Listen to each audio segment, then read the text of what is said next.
होने से देखो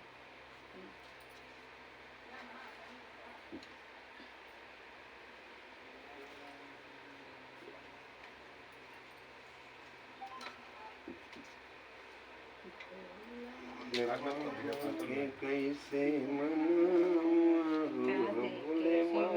मनाऊं शिव मानत गाँव गाँव गाँव के शिव के आवेला बा शंकर जी के शिव मानत देवा मिठाई शिव के मन हो न भावे मिठाई शिव के मन हो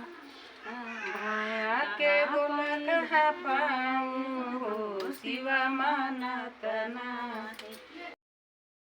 शिव मानत